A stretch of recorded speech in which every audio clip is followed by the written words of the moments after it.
Blood. That was the first thing I smelled when the transport doors hissed open on Station Omega-7. Not the metallic tang of spilled lubricants or the ozone burn of plasma conduits. Oh, this was organic blood. Lots of it. My name is Korvac Thrain, intelligence analyst for the Galactic Enforcement Council. For 43 cycles, I have served the Council with unwavering dedication. I have catalogued the rise and fall of 17 civilizations. I have witnessed the systematic extermination of 12 species that dared challenge our authority. I thought I had seen everything the galaxy could offer in terms of warfare, brutality, and sheer, unbridled violence. I was wrong. Commander Thrain, the station's security chief, a nervous reptilian named Grix, approached with what I could only describe as barely contained terror. Thank the void you are here. The situation is unprecedented. Unprecedented. What a delightfully understated way to describe the complete annihilation of 3 Council battle groups in less than 6 standard hours. Show me the damage report, I commanded, following Grix through corridors that reeked of burned flesh and twisted metal. The walls bore scorch marks that told a story of desperation and fury. Plasma burns, kinetic impact craters, and something else. Something that made my 4 stomachs churn with unease. Sir, before we proceed, I must warn you. The footage we recovered from the battle zones is disturbing. The humans, they do not fight like any species we have encountered before. Humans, of course it had to be humans. 6 months ago, the Council received intelligence that Earth, that insignificant blue marble in the Sol system, had developed faster than light travel. Standard protocol demanded immediate containment. Earth was designated a Level 7 threat, which in Council terminology meant moderately dangerous but easily managed. The assessment committee, in their infinite wisdom, decided that a show of force would suffice. Surround the system, demonstrate our superiority, and watch as the humans inevitably surrendered. The committee had clearly never met a human. We entered the command center, where dozens of holographic displays showed the aftermath of what the Council was already calling the Sol incident. I studied the tactical readouts with growing fascination. 3 full battle groups, each consisting of 50 dreadnoughts, 200 cruisers, and countless support vessels. Over 400,000 of the Council's finest warriors, all dead. Tell me exactly what happened, I said, settling into an observation chair. Grix activated the main display. Admiral Korvax led the first battle group into the Sol system at 0800 hours. Galactic Standard Time. Initial scans showed minimal defensive capabilities. A few orbital platforms, some primitive missile arrays, and perhaps 24 small patrol craft. The admirals sent this standard surrender demand. I leaned forward. And their response? A single transmission, sir. Audio only. A female voice speaking in their primary language. Play it. The speakers crackled to life. A woman's voice, calm and measured, spoke words that would later be studied by xenolinguists across the galaxy. Council forces, this is Admiral Maya Santos of the Sol Defense Force. You have entered our territory without permission. You will withdraw immediately, or we will consider this an act of war. I could not help but laugh. They threatened us? One primitive world against the might of the Council? That was Admiral Korvax's reaction as well, sir. He ordered the first wave to advance and demonstrate our firepower. 50 ships moved toward Earth, weapons primed but not yet firing. They wanted to make a statement. The display shifted to show the tactical feed from that moment. I watched as Council dreadnoughts, each one a kilometer long and armed with enough firepower to crack a moon, approached the small blue world. Then something happened that defied everything I knew about space combat. The humans disappeared. Stealth technology, I asked. That was our initial assessment. But watch this. Grix enhanced the sensor readings. No energy signatures. No gravitational distortions. No quantum fluctuations. They simply vanished. For 17 minutes the Council ships searched empty space while their sensors showed nothing but cosmic background radiation. Then, without warning, the humans struck. What I witnessed next challenged every tactical doctrine I had ever studied. Human ships materialized inside the Council formation, not around it. They appeared between our vessels, sometimes within meters of our hulls. But that was not the shocking part. The shocking part was their weapons. Council ships used plasma cannons, particle beams, and fusion torpedoes, standard galactic warfare technology, proven effective against shields and armor. The humans used something else entirely. Kinetic penetrators. Grix explained as we watched a human craft, no larger than a shuttle, fire a single projectile at a Council dreadnought. The projectile, moving at significant fraction of light speed, punched through the dreadnought's shields as if they did not exist, penetrated 14 decks of hardened armor, and detonated something inside the ship's core. The dreadnought, pride of the Council fleet, exploded in a brilliant flash that momentarily overwhelmed the sensors. "One shot," I whispered. "One shot, one kill." That became the pattern, sir. The humans would appear, fire once or twice, then vanish again before our ships could return fire. In 47 minutes, they destroyed the entire first wave. I stared at the tactical display, my mind racing. What did Admiral Korvax do then? He called for reinforcements and implemented Doctrine 15. Doctrine 15. Total system sterilization. The Council's answer to stubborn resistance.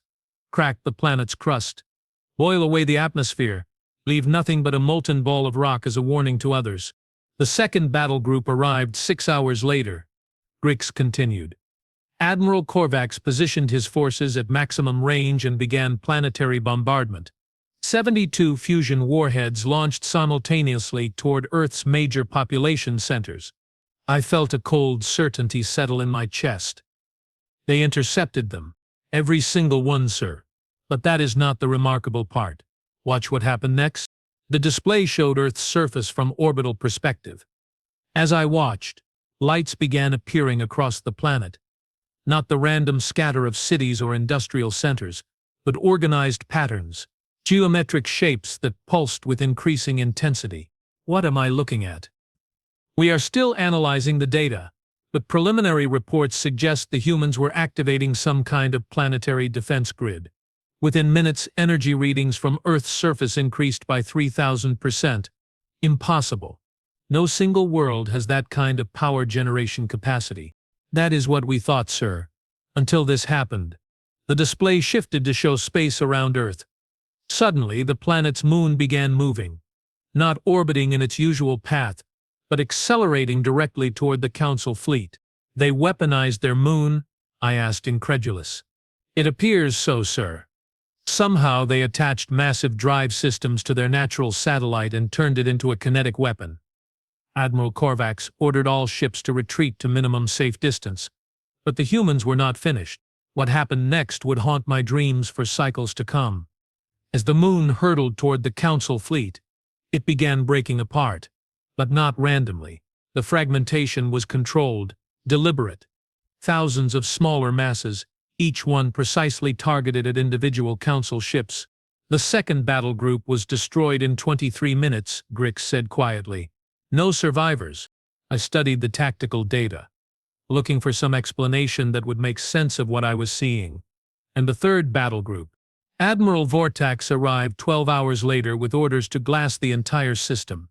He positioned his forces beyond the orbit of their outermost planet and began charging the stellar disruptors. Stellar disruptors. The Council's ultimate weapon.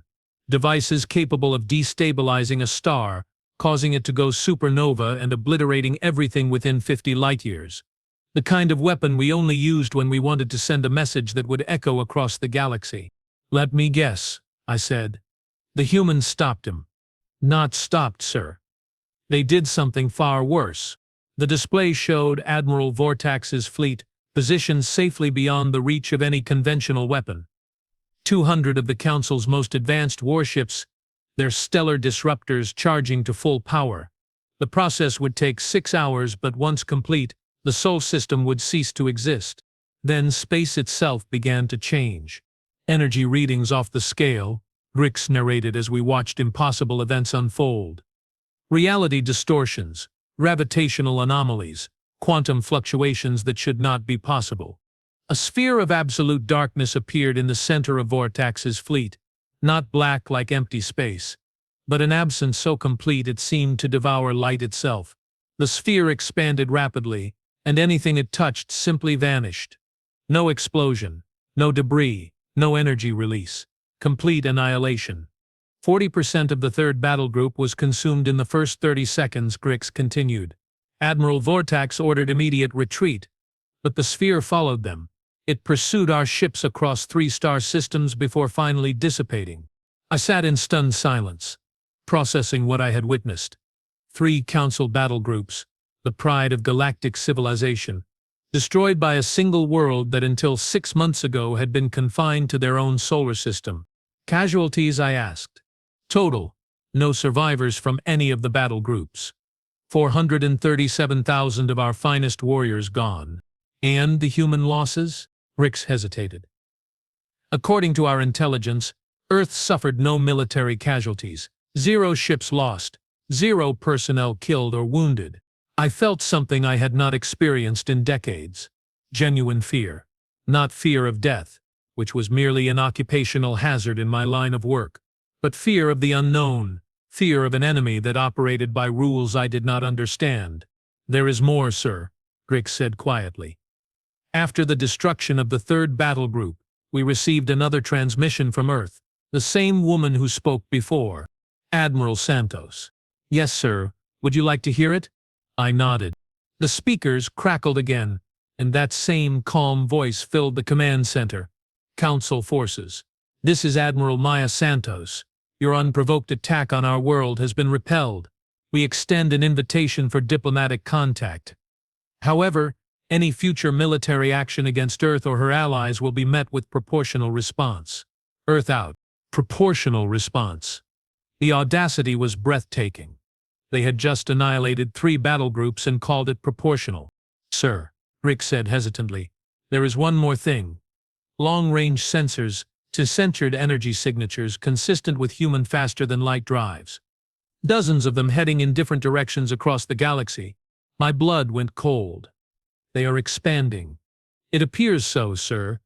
Within the past 72 hours, we have received reports of human ships appearing in 17 different systems. They are not attacking, just observing, taking sensor readings, recording data, and then leaving. I stood up, my mind racing through the implications. The Council had poked a sleeping giant, and now that giant was awake and curious about its neighbors. What are your orders, sir? Grix asked. I looked at the tactical displays, at the evidence of humanity's terrifying capabilities, and made a decision that would define the rest of my career. Send a priority transmission to the High Council. Recommend immediate cessation of all hostile actions against Earth. Recommend opening diplomatic channels immediately. Sir? Are you certain? The Council does not negotiate with primitive species. I turned to face Grix, and I could see my own fear reflected in his reptilian eyes. That is the problem. They are not primitive. We made a fatal error in our assessment. Earth is not a level 7 threat. What level would you classify them as? I thought about Admiral Santos's calm voice, about the impossible weapons, about the controlled destruction of 3 battle groups without a single human casualty. I thought about the fact that somewhere out there, human ships were quietly gathering intelligence on every major civilization in the galaxy. Unknown, I said finally. Earth represents an unknown threat level, and unknown is far more dangerous than anything we have encountered before. As if summoned by my words, the communication array began chirping with incoming transmissions. Rix activated the display and my heart sank as I read the reports flooding in from across the galaxy. Human ships had been spotted in the Dorian Confederation. The Ziltrani Empire reported contact with human diplomats. The crystalline hegemony had received a formal request for cultural exchange. In less than 72 hours, humanity had gone from isolated backwater species to active participants in galactic affairs, and we had tried to exterminate them. Commander, Rick said, his voice barely above a whisper. What do we do now? I stared at the star charts showing human expansion routes, and I realized that for the first time in my career I had no idea. The Council's entire approach to galactic governance was based on superior firepower and technological advantage. What did you do when you encountered a species that was clearly superior to you in both regards? What did you do when the prey turned out to be the predator? The communication array chirped again, and this time the transmission was directed specifically at me. I accepted the connection, and Admiral Santos' voice filled the command center once more. "Commander Thrain, this is Admiral Maya Santos of the Sol Defense Force. We know you are reviewing the tactical data from our recent misunderstanding. We would like to arrange a meeting." How did they know my name? How did they know I was here? We have a proposal that might interest both our species, Santos continued. Please respond when you are ready to discuss terms. The transmission ended, leaving me staring at a blank screen and wondering if I was about to witness the end of the Galactic Enforcement Council's reign of terror or the beginning of something far worse. Outside the station's viewports, stars that had seemed so familiar and safe just hours ago now felt alien and threatening. Somewhere out there, humanity was making contact with civilizations that had never faced a truly dangerous opponent, and we had given them every reason to be hostile. The meeting was scheduled for neutral space, a dead system 12 parsecs from anywhere important. As our diplomatic vessel approached the coordinates, I found myself questioning every decision that had led me to this moment. 3 days had passed since Admiral Santos first made contact, and in those 72 hours the galaxy had become a very different place. "Commander," my aide, a young Severian named Plex, handed me another datapad filled with intelligence reports. "The situation continues to deteriorate. The Merchant Guild has suspended all trade routes within 50 light-years of human-occupied space. The hegemony is mobilizing their reserve fleets. And sir, the High Council is demanding your immediate return to Central Command." I studied the reports with growing unease. Humanity had not simply expanded their presence in the galaxy. They had systematically dismantled our intelligence networks in 17 star systems, established trade agreements with 4 minor civilizations, and somehow convinced the notoriously xenophobic Kela Consortium to grant them passage through their territory. In 3 days, sir, our pilot Captain Rin called from the command deck. "Sensors detect an approaching vessel, configuration unknown." I made my way to the bridge and immediately understood why our pilot sounded nervous. The human ship defied conventional design principles.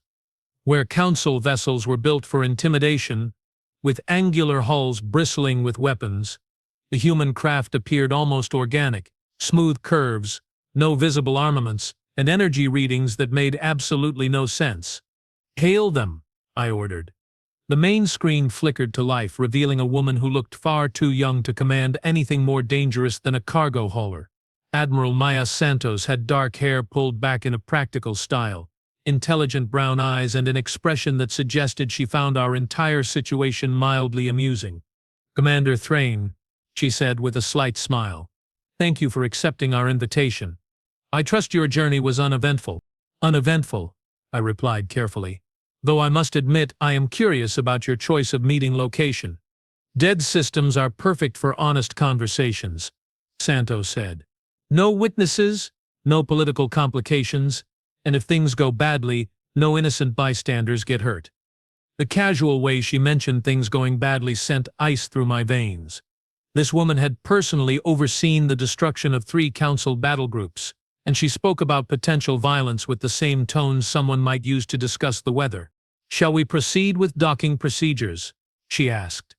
Within minutes, our ships were connected by an extendable airlock. I had expected to meet Santos aboard my vessel, according to standard diplomatic protocol. Instead, she politely but firmly insisted that I come to her ship. The moment I stepped through the airlock, I knew I was in trouble. The human vessel's interior was unlike anything I had ever seen. The corridors were wide and well lit, but that was not what caught my attention. It was the crew. Every human I encountered moved with the fluid precision of a trained warrior. Their eyes tracked potential threats automatically. Their hands never strayed far from weapons I could not identify, but definitely recognized as lethal. These were not diplomats or scientists. These were soldiers pretending to be diplomats. "Impressive ship," I commented as Santos led me through corridors that hummed with barely contained energy. "Thank you. The Whisper of Stars is one of our newer designs. Exploration class built for long-range reconnaissance and first contact scenarios." Exploration class. If this was what humans considered an exploration vessel, I did not want to see their warships. We entered what appeared to be a conference room, though the holographic displays covering every surface suggested it doubled as a tactical command center. Santos gestured for me to take a seat at a table that looked like it had been grown rather than manufactured. "Before we begin," she said, settling into her chair with the easy confidence of someone completely in control, "I want to address the elephant in the room." I was not familiar with that particular idiom, but her meaning was clear enough. "You are wondering how a primitive species from a backwater world managed to destroy 3 of your battle groups without suffering a single casualty," Santos continued. "You are wondering if we represent a threat to galactic stability, and you are wondering whether you should recommend immediate military action or diplomatic engagement." Her accuracy was disturbing. "You seem very confident about what I am thinking." "Commander, we have been monitoring Council communications for the past 18 months. We know about your intelligence assessments, your threat classification systems, and your standard protocols for dealing with emerging civilizations." 18 months. They had been watching us for 18 months while we remained completely unaware of their existence. "That is impossible," I said. "Our quantum encryption protocols are unbreakable." Santos smiled, and I felt my confidence crumble a little more. "Commander, your encryption is based on mathematical principles that were cutting-edge technology about 200 years ago. By our standards." She activated one of the holographic displays, and I found myself looking at detailed schematics of Council communication networks. Not just the public channels, but the classified military frequencies, the intelligence reporting systems, even the High Council's private emergency protocol. "How long?" I asked quietly. "How long have we been monitoring you?" "Since our first unmanned probe detected your ships 18 months ago. We have been very interested in learning about our galactic neighbors." I stared at the display, my mind racing through the implications. "You knew we were coming. We knew about your expansion policies, your containment protocols, and your standard response to emerging civilizations. We prepared accordingly. You prepared to fight." "Commander, we prepared to survive. There is a difference." Santos stood and walked to another display, this one showing a star map of the local galactic arm. Red markers indicated Council territory. Blue markers showed human expansion, and yellow markers highlighted what I assumed were other civilizations. "The Council has a rather unique approach to galactic governance," she said, her tone remaining conversational despite the topic. "You maintain order through superior firepower and the threat of complete annihilation. Any species that develops faster than light travel is immediately classified as a potential threat and either absorbed into your empire or eliminated." "It maintains stability," I replied, though the words sounded hollow even to me. "It maintains fear," Santos corrected. "But fear only works when you are the most dangerous predator in the ecosystem. What happens when something bigger comes along?" She turned to face me, and for the first time since entering her ship, I saw something dangerous flash in her eyes. "Commander, your Council declared war on Earth before we even knew you existed. You sent 400,000 soldiers to exterminate my species because we had the audacity to develop technology that made us slightly less helpless. That was a mistake. Our intelligence indicated that Earth posed a minimal threat. Your intelligence was catastrophically wrong. Would you like to know why?" I nodded, though part of me dreaded the answer. Santos activated another display, this one showing what appeared to be Earth's solar system. But something was wrong with the image. There were too many objects, too much activity, structures that defied my understanding of physics. What you classified as a primitive world with minimal defensive capabilities is actually the hub of a civilization that spans multiple dimensions," Santos explained calmly. "Earth is not our homeworld, Commander. It is our embassy." The bottom fell out of my understanding of reality. Embassy? Humanity has been a spacefaring civilization for over 3,000 years. We have colonies in 17 galaxies, trade relationships with species your Council has never encountered, and technology that makes your most advanced systems look like stone tools. I stared at the display, trying to process what I was seeing. The objects around Earth were not space stations or orbital platforms. They were gateways, dimensional portals connecting Earth to a vast network of human settlements scattered across the universe. "Then why?" I asked weakly. "Why maintain the charade? Why pretend to be primitive?" "Because the universe is a dangerous place, Commander. And sometimes the best way to avoid attention from predators is to look like harmless prey. Santos returned to her seat, her expression softening slightly. We have been monitoring the Council for decades, watching you systematically eliminate or absorb every species that showed potential for growth. We decided that Earth would serve as a test case. A test case for what? To see if the Council could be reasoned with or if you would need to be removed entirely. The casual way she mentioned removing the Council sent chills down my spine. And your conclusion? Still pending. That is why you are here, Commander. You represent a crossroads. Either the Council learns to coexist with species you cannot intimidate, or we implement a permanent solution to the problem you represent. I felt sweat beading on my forehead despite the comfortable temperature in the conference room. What kind of permanent solution? Santos leaned back in her chair, and when she spoke, her voice carried the weight of absolute certainty. The complete dismantling of your empire, the liberation of every species under Council control, and the establishment of a new galactic order based on cooperation rather than domination. You are talking about war on a galactic scale. No, Commander. I am talking about surgery on a galactic scale. The removal of a malignant tumor that has been spreading unchecked for too long. She activated yet another display, and this time I was looking at troop movements, fleet deployments, and tactical assessments that covered half the galaxy. Human forces, positioned strategically near every major Council stronghold. We could end your empire in 6 standard days, Santos said matter-of-factly. Every Council world, every military installation, every government facility, gone. The only question is whether we need to. I stared at the tactical display, my professional mind automatically analyzing the deployment patterns. It was perfect, absolutely perfect. Every major Council asset was within striking range of human forces that had somehow positioned themselves without being detected. This is what you wanted to discuss? I asked. Surrender terms? Actually, I wanted to discuss alternatives. Despite what your Council believes, humanity prefers diplomatic solutions to violent ones. War is messy, expensive, and tends to result in unnecessary casualties. What do you want? Santos smiled, and for the first time since I had met her, it looked genuinely warm. We want the Council to evolve.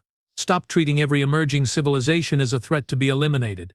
Start treating them as potential partners. Open your borders to free trade, cultural exchange, and technological cooperation. The Council will never agree to that. Then the Council will cease to exist. The matter-of-fact way she delivered that ultimatum was somehow more terrifying than any threat I had ever heard. Commander, Santos continued, you have a choice to make. You can return to your superiors and recommend the diplomatic path, convince them that cooperation with humanity is preferable to conflict. Help us establish a new galactic order based on mutual benefit rather than fear. And if I refuse, then you will have a front-row seat to the end of the greatest empire in galactic history. The conference room fell silent except for the subtle hum of the ship's systems. I found myself staring at the tactical displays, at the evidence of humanity's overwhelming superiority, and wondering how my species had become so arrogant that we never considered the possibility of encountering something stronger than ourselves. How long do I have? I asked. The High Council is meeting in 4 days to discuss the Sol incident, Santos replied. We will have your answer then, one way or another. And if they choose war? Santos stood and walked to the viewports that looked out into the star-filled darkness of space. Then they will learn why every intelligent species in 17 galaxies has one universal piece of advice when dealing with humans.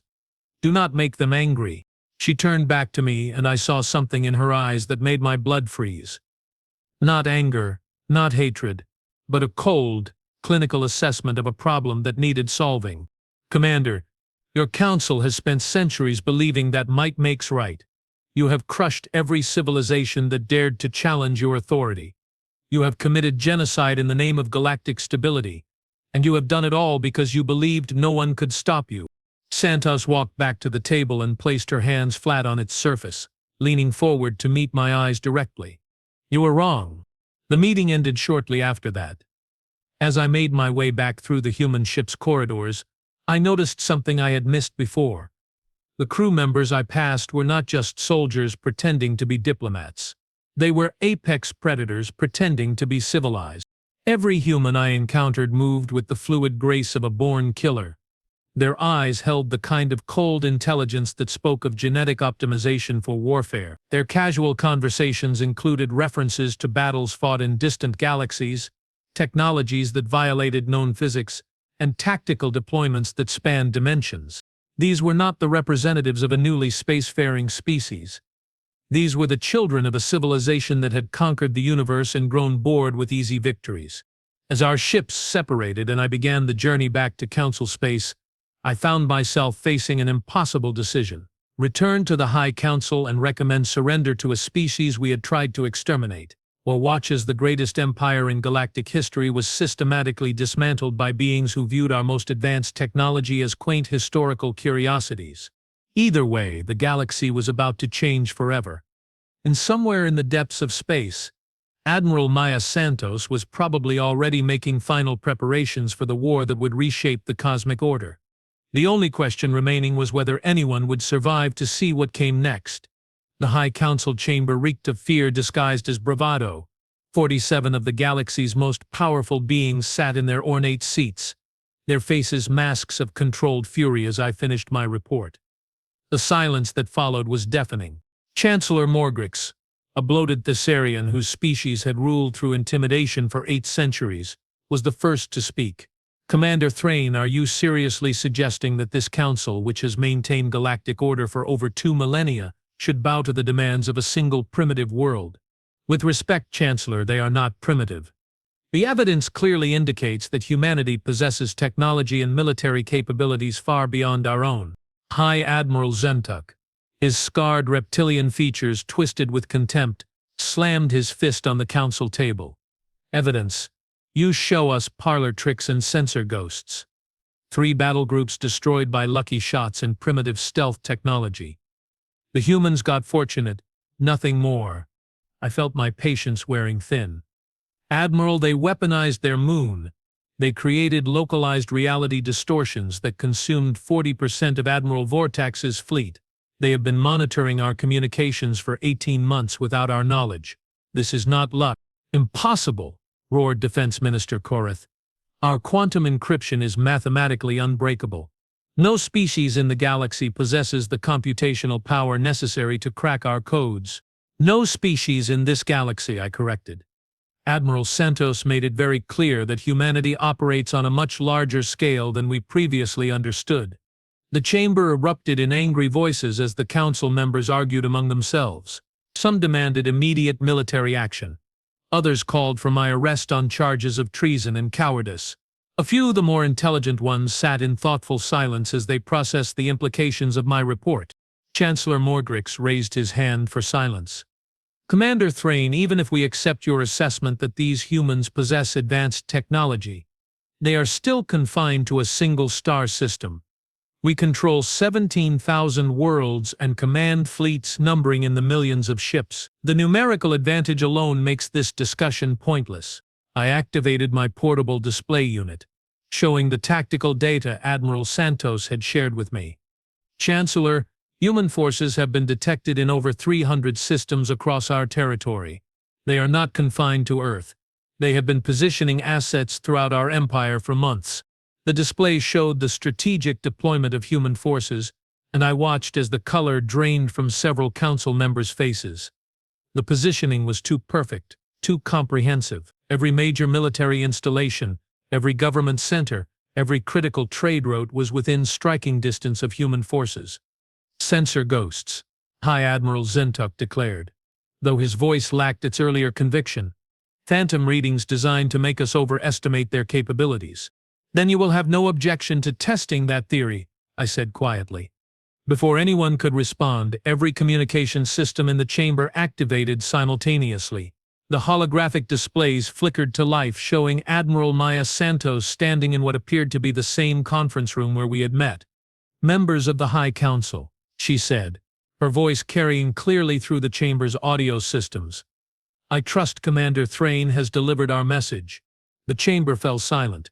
47 of the most powerful beings in the galaxy sat frozen as a human who should not have been able to access their private networks addressed them directly. How is this possible? Chancellor Morgrix whispered. Your communication protocols were interesting to analyze, Santos continued, apparently able to hear everything being said in the chamber, though I must say your encryption methods are rather quaint. We cracked your primary networks about 6 months ago. High Admiral Zentuk stood up, his massive frame shaking with rage. This is an act of war. You dare to intrude upon the sacred chambers of the High Council. Santos smiled, and something about that expression made me very nervous. Admiral, you declared war on my species before we had ever spoken. This is simply a conversation between civilized beings. Though I am beginning to question how civilized you actually are. You will withdraw from our territory immediately, Chancellor Morgrix demanded. The Council does not negotiate with terrorists. Terrorists? Santos repeated, her tone still conversational. Chancellor, we have not attacked a single Council world. We have not harmed any civilian populations. We have not even fired upon your military installations, despite their aggressive postures. How exactly does that make us terrorists? You destroyed 3 of our battle groups. After they invaded our space with the declared intention of exterminating my species, that was self-defense. Defense Minister Korat stood up, his forearms gesturing wildly. Self-defense does not justify the slaughter of 400,000 Council warriors. Minister, Santos replied, her voice taking on a colder edge. Your warriors came to my world with weapons powered and targeting systems active. They came to commit genocide. The fact that they failed does not make them victims. You will face justice for your crimes. High Admiral Zentuk roared. Justice? Santos asked. Admiral, how many species has the Council exterminated over the past 2,000 years? How many civilizations have you erased from existence because they dared to develop faster than light travel? How many billions of innocent beings have died to maintain your precious galactic order? The chamber fell silent. The question hung in the air like a toxic cloud, and I could see several Council members shifting uncomfortably in their seats. That is different, Chancellor Morgrix said weakly. We maintain stability. We prevent galactic war. You maintain dominance through fear, Santos corrected. And you call it peace. But your methods have created something far more dangerous than any war. And what is that? I asked, though I was beginning to suspect the answer. Us. The holographic displays around the chamber shifted, showing star maps that covered not just our galaxy, but dozens of others. Human colonies, trade routes, and military installations stretched across an impossible expanse of space. You see, Council members, every species you have exterminated had families, friends, allies. Every civilization you destroyed had trade partners, cultural exchanges, scientific collaborations. Your campaign of genocide did not occur in a vacuum. The implications hit me like a physical blow. You represent the survivors, among others. The Altarian refugees you drove from their homeworld 50 years ago. The Keldan Republic you dissolved 30 years ago. The Zephyrian Union you scattered across the galaxy last decade. They all found their way to us eventually. Admiral Santos walked closer to whatever device was transmitting her image, and when she spoke again her voice carried the weight of absolute authority.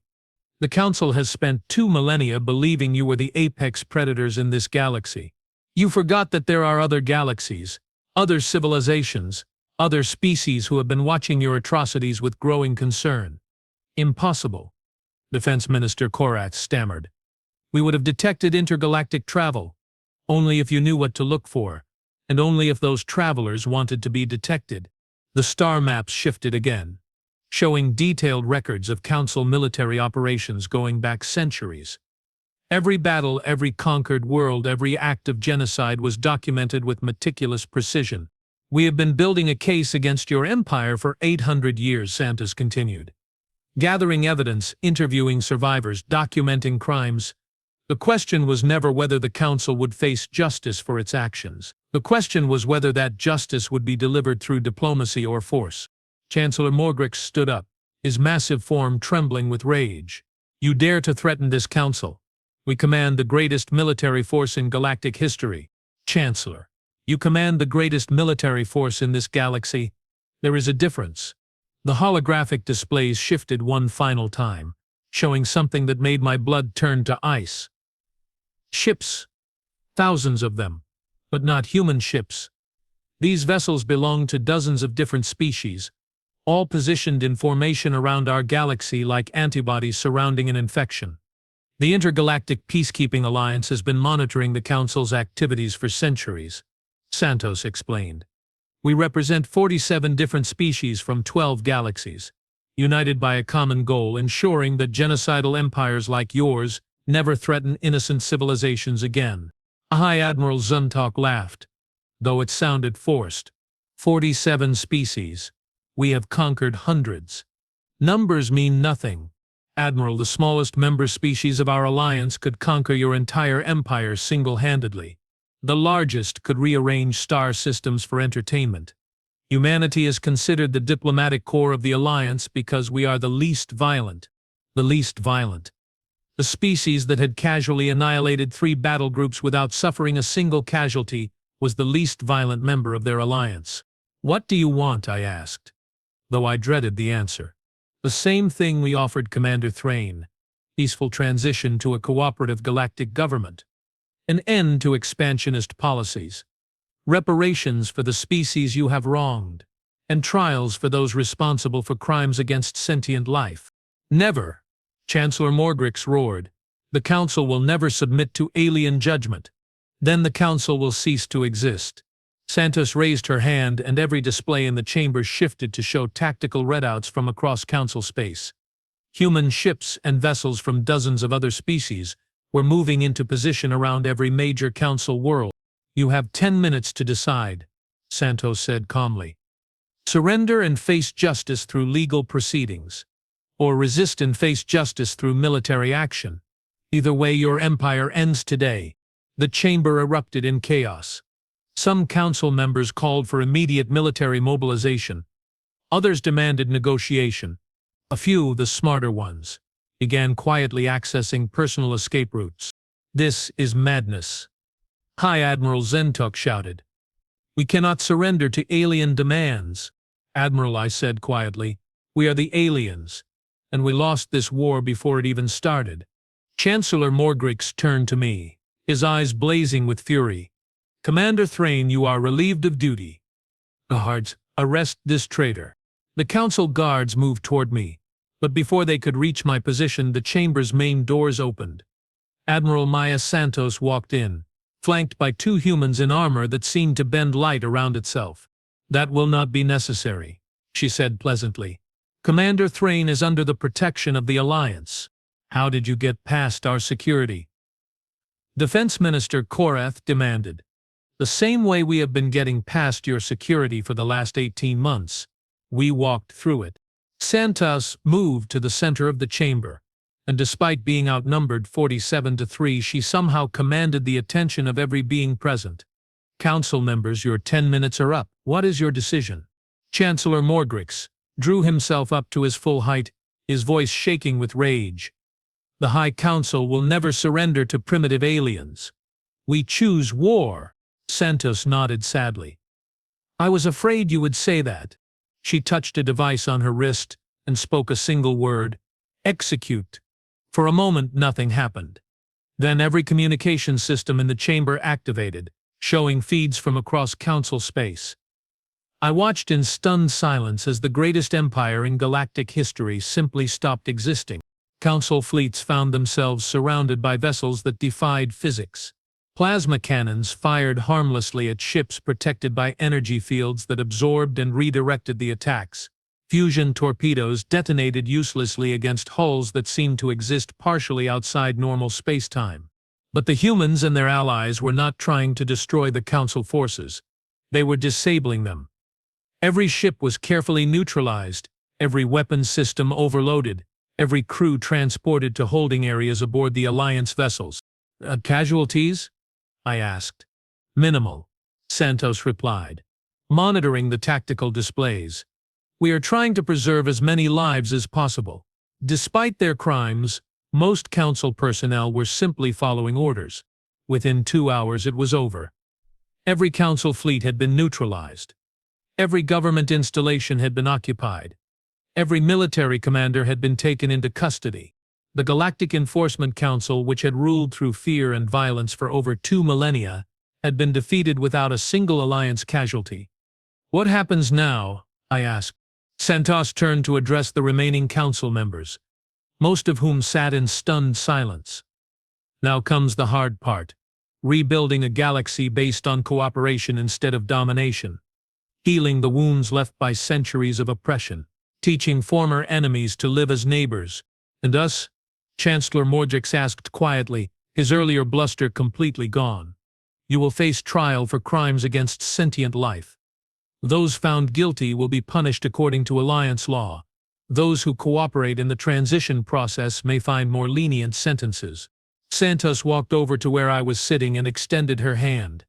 "Commander Thrain, the Alliance could use someone with your intelligence experience. Someone who understands both the old system and the need for change." I stared at her hand for a long moment, then slowly reached out to shake it. "What kind of position?" "Truth and Reconciliation Commission. Helping species recover from council oppression. Making sure something like this never happens again." As I shook hands with the human who had just conquered the galaxy without firing a shot, I realized that perhaps the most remarkable thing about humanity was not their technology or their military might. It was their capacity for mercy. Over the following months, I watched as the Alliance systematically dismantled the Council's empire and replaced it with something unprecedented in galactic history. A voluntary confederation of equals. Former enemies became trading partners. Oppressed species reclaimed their homeworlds. Technologies that had been suppressed for centuries were shared freely. The humans, it turned out, were excellent at keeping their promises. They had said they wanted to establish a new galactic order based on cooperation, and that was exactly what they did. But they also kept their other promise. The few council members who refused to cooperate, who continued to believe that might made right, learned why every intelligent species in 17 galaxies had the same advice about dealing with humans. Do not make them angry. Because when humans got angry, they did not just defeat their enemies. They made their enemies' existence irrelevant. The galaxy was a much more interesting place now.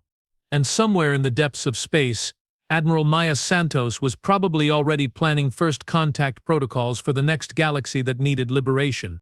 After all, the universe was a big place, and there were always bullies who needed to be taught better manners.